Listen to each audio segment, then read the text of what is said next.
will start with today's blabbing business with Jana Harbison and Sean. And I would like to say welcome to everybody. I can't believe we're almost in March. And do y'all want to start with a little bit about what you do, just a brief background on your business, so people know where we're coming from if they have business questions for us today? Sure. And we have someone calling in too. Yeah, I'll take care of that. Sean, Okay. Sean Sandy, Go ahead, Sean. The Selling Agency. Sure. I'm Sean Carroll Sandy. I'm the founder and chief revenue officer of the Selling Agency, and we help small businesses and enterprise-sized sales teams help them deeply differentiate their offer and their go-to-market strategy so that they can profoundly connect with their customers and earn more business. This takes many different forms, but most often it's in a sales playbook where we build your sales strategy and we marry that to sales process. You can scale and grow consistently, and very often we kick the business owner off this process because if you're a business owner, you don't need to be the sales director. Very good. Very good. Go ahead, Jana. Hello, I'm Jana Harbison. I'm founder and owner of J. Harbison Communications, based in Memphis. We also have clients throughout parts of Tennessee, and I'm working on beyond. Basically, we just handle several aspects of communications. Public relations, branding, writing, marketing, and advertising. So kind of the gamut as far as communications. We don't do sales per se, but we help in their marketing and ad strategy. So that's about it. All right. And I'm Lisa Busby, and I am the owner of LMCB Social. I do social media marketing for businesses and take care of it so you don't have to worry about it and you can concentrate on your business. So I free up your time and your resources. All right. And our caller, I was ready to let them on. I think she jumped off. Maybe she'll jump back on. If anybody has any questions, business questions relating to our areas of expertise, you can either ask to join us in the seat, or you could type your questions in on the message sidebar there. And we are kind of looking at that. While we're waiting, in case somebody does jump on or ask some questions, do y'all have anything that you want to, here we have somebody. Let's see. All right. I'm trying to see a first. Yeah, I'm trying to see a first name here. I think it's Adil. All right.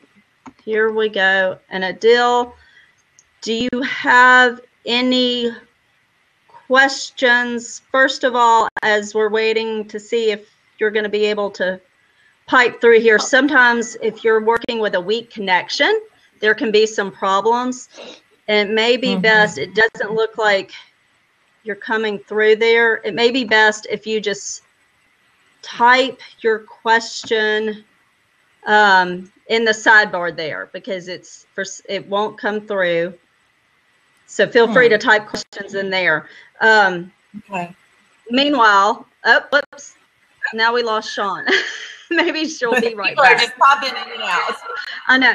Well, I'll throw something out there that has been on my mind this week as far as where social media. Hello, Sean, you're back.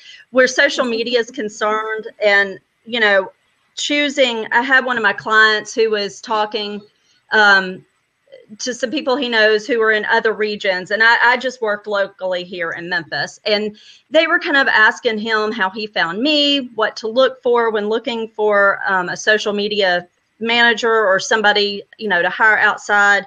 And one of the things that I would be aware of, and leery of, and this comes from talking to some young people this week who are recent graduates in social media with a degree, a minor in it.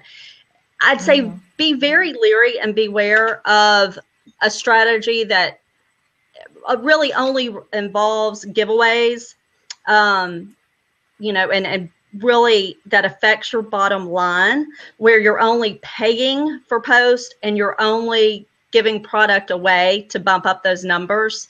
That's not a really good strategy alone. That can be used, it can be effective, but if that is the main strategy, keep looking elsewhere to find the right person. All right. That's a good thing. it's funny you say that, Lisa, because I one of the things I really wanted to talk about along those lines was the differences between free and paid as far as marketing and public relations. I've dealt with situations a little bit lately where, you really truly cannot probably sell your product or market your product effectively unless you invest in it at some point and at some level. And I think people sometimes hear the words PR, public relations, and think, hey, if I get an article out there, I'm going to automatically sell my product. It's going to be a success. But I think that, in long term, you really have to look at some sort of investment. And the other part of that is it struck me that not everybody realizes that you can't control what the media says. I had somebody was upset that the article that was written was not word for word from the press release, basically, and had a mistake in it. And, if you want it to say exactly what you want to say, you have to pay for it. And that's advertising and marketing. So I know it sounds so basic, but I think there are people out there who are extremely talented, very professional, but just haven't dealt with media per se, paid media and free media, to really understand the difference and what they're getting and, what they're kind of not gambling on. But you really have to, if you want to really sell your product, really sell your service, you sometimes have to look at marketing long term. So just throwing that out there. Well, and it speaks to the larger, both of your examples speak to the larger problem, and that most people just don't have a strategy. And a strategy is many different pieces. In marketing, you call it the marketing mix. We call it the selling mix. You don't just say, I'm going to go and exclusively, social media is so hot, I'm going to exclusively sell on social media. First of all, you don't sell on social media. You build relationships on social media so you can take those relationships online, offline. And brand. You actually can sell on social media now. Well, there are ways. But yeah. No, I know, but I'm saying it is part of the mix, right? Yeah. It's part of the mix, and your strategy should include all of these different things. You should have a total comprehensive revenue strategy, marketing as a part of that, earned media, paid media, selling, active selling, and then social media and how it supports all those different things. It's like a beautiful symphony. It's not just a one, not one a hammer and a nail. A hammer and a nail, you just bang away at one thing to get results. You can't do it anymore. The world has changed and buyers have changed. And so if you don't have a strategy and you don't examine all the different places where you connect with your customers, where customers experience you, where they perceive you, whether it's in the news, in the paper, on social media, through marketing campaigns, and then through your own sales efforts, you're so short-sighted. You're really just robbing yourself of the comprehensive opportunity if you have just a single-threaded strategy. And, and I think it's important too that when you say that, Sean, if you have somebody that you've hired as a professional in communications, marketing, you need to utilize that. I've got a client who was about to make a huge media buy, and I didn't know anything about it. And they're fairly new to having somebody advise them on that. So I totally understand, but you want to hit that point home. Like you said, you have to have a strategy. You can't just say, oh, that sounds great. And it's easy because it's so funny, as we know, there are people out there who are going to make it sound like the best thing since sliced bread. It's going to, one-stop shop. It's going to solve all your problems. And, we've been out there long enough to know, like you said, it's a mix. And you really have to be strategic. And if you have somebody that you can rely on, ask them, involve them. That's what they're there for. Mm-hmm. Absolutely. Right. And definitely those lines of communication and, you have to remember to have discussions and communication with all the decision makers within a project, because so many times, the left hand doesn't know what the right hand's doing. And then your message doesn't look consistent at all. So you need to know what's happening, say, in your storefront, what's happening with any kind of paid advertising, what's happening and being said about you, your business, that you have no control over, which again kind of goes back to the paid and non-paid marketing and PR. But you have to kind of be watching all that and integrate it together. Right. And it's great. I talk about third-party endorsement is wonderful when it comes to public relations and publicity, but it's not reliable. You can't always rely on that. You really have to as we said, get your message out there and keep that same message as much as you can, and incorporate marketing strategies along with that. And the PR and publicity in some cases is added value. You cannot just rely on that solely, like we've all said. So I think that, it's really interesting that I think that most people, especially we seem to be on the topic of PR and, earned media. I think most people think that, like you said, oh, I'm going to get this article. Someone wrote an article and mentioned me. I'm going, open the doors. The sales shall come in now. But what most people fail to do is create a marketing, a social, and a sales plan that goes along with that. Just to give you an example, a writer found me. She's a freelance writer. She writes for Costco Connection, one of my favorite places, Costco Connection, and she writes for, she does a lot of articles for Manta.com too, a small business resource. And she found me on the internet and she asked me to contribute to an article she's writing. So, I developed rapport with her. We have a great relationship now, and we've continued to talk to each other. And so when that article comes out, she's going to, of course, give me a heads up beforehand, but I have a whole plan as to what I'm going to do with that, how I'm going to use that and my selling messages, who needs to hear this, because I know that this is a client I'm trying to attract in this vein. And so there's a whole strategy wrapped around that. Yay, it's earned media, but what do you do with it is just as important as getting it. Exactly. That's a great point. Be prepared for it. And that's what I always like to say is, anything that goes in print and your traditional advertising, traditional marketing, let's work with it, give it legs, give it longevity. It's not just that one reach. You can get many impressions from that one traditional piece, and that's where having the plan, comes into place, and the strategy. And talking about strategy, and this kind of leads into something else that's been on my mind. And you're working with your different team members, but to research your partners.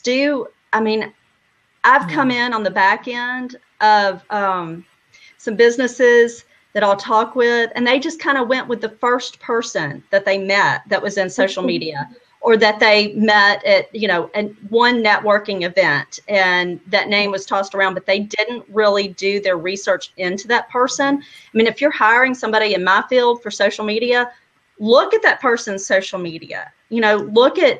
They should be active on social media. They should know what to do and how to do it for themselves if they're going to do it for you.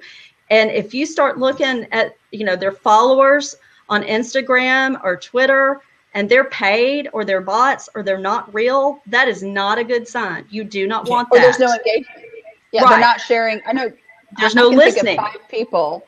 Yeah, I can think of 5 people that are social media experts that they don't share other people's content, and there's no engagement or back and forth.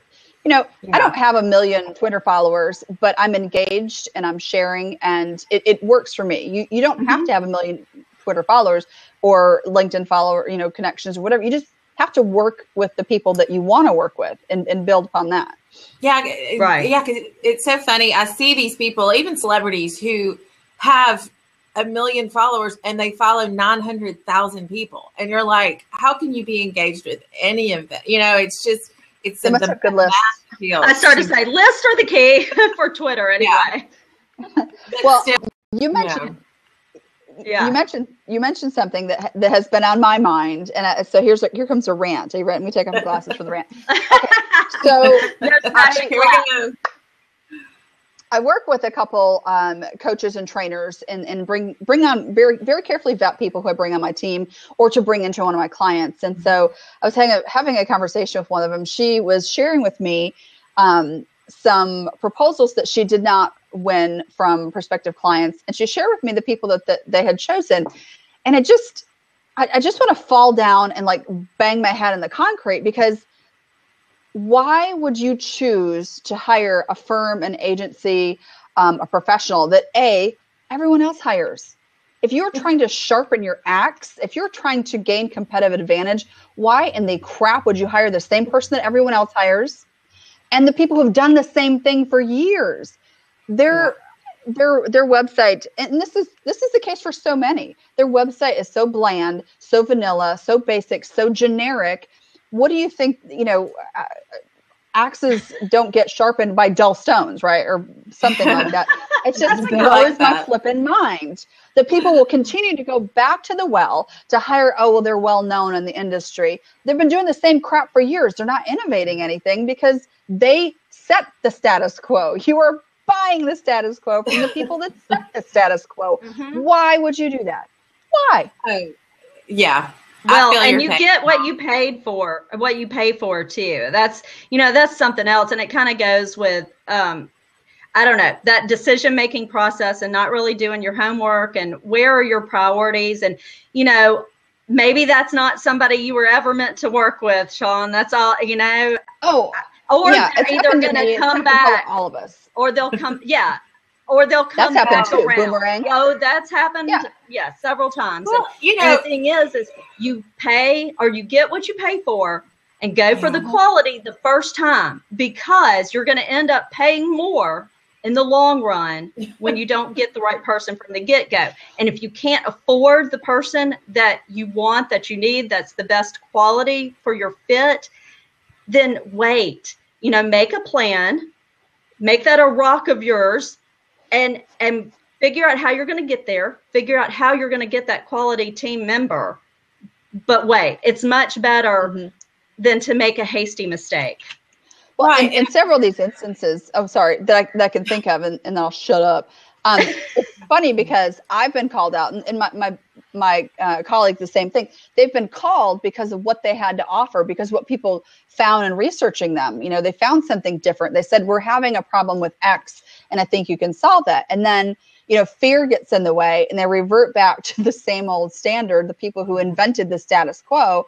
And then for me, and I'm sure this happened, like you said, Lisa, to you, what happens is after a year, they boomerang back around to me because nothing has changed. And it's a sad thing, but I just think if you are trying to sharpen your skills, your team, your business, and gain competitive advantage, stop and think before you hire someone that has the same old plain vanilla everybody else does.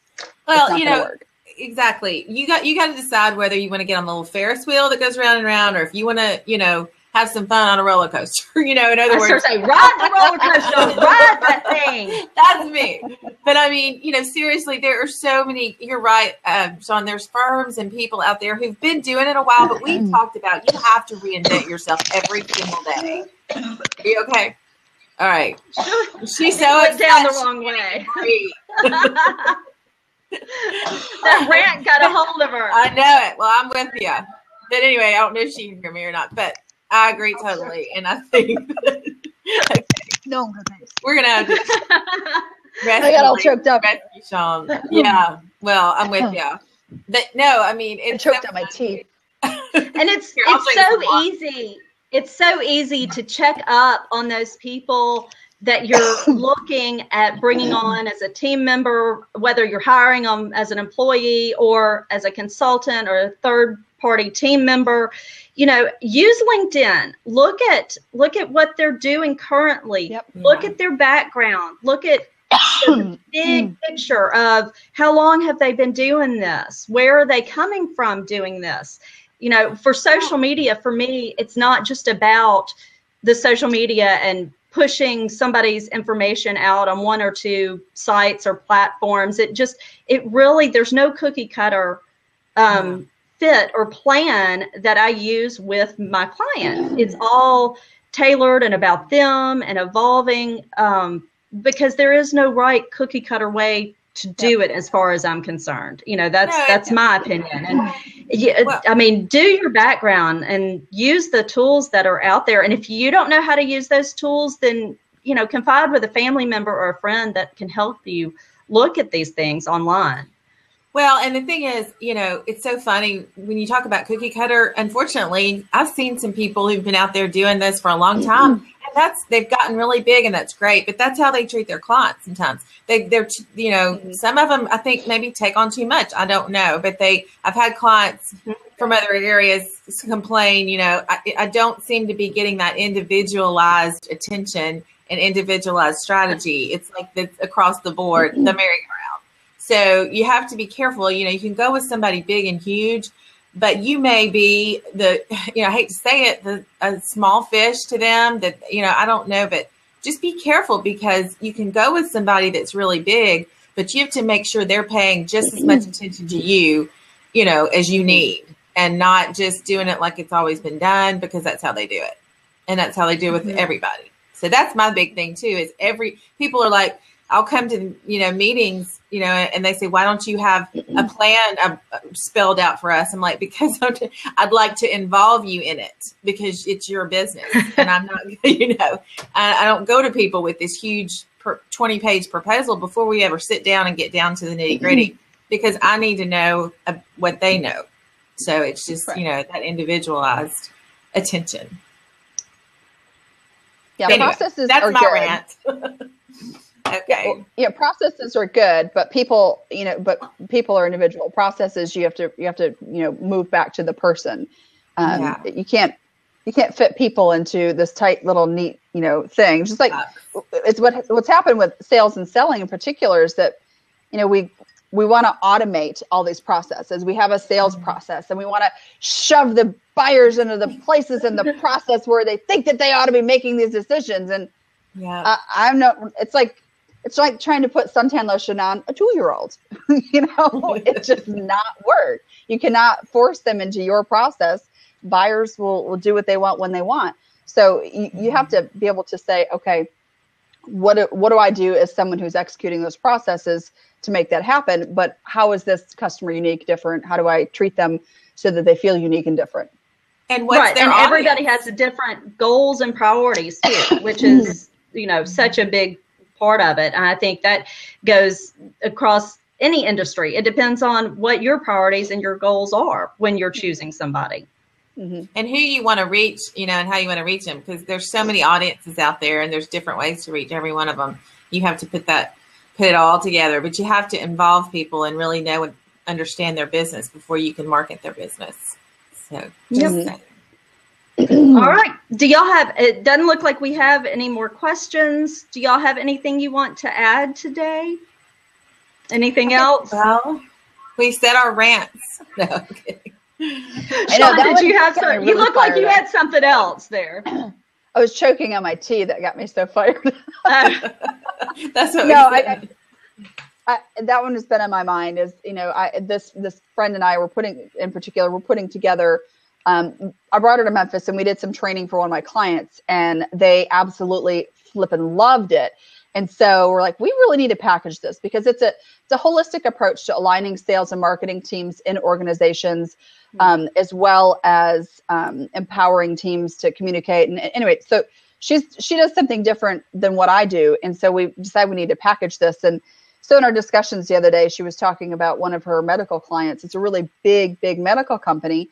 And she's done coaching and training for their teams before. And she said they've signed a 5-year, multi-year contract with this firm. And I looked at it and just could not. I mean, I was going to go comatose due to the snooze fest. I'm just looking at their website. It was, stock images of all, beautiful white people in suits shaking hands, and everything was bland and vanilla and generic. And I thought, I maybe people are scared, to go for something different because they don't know what they want.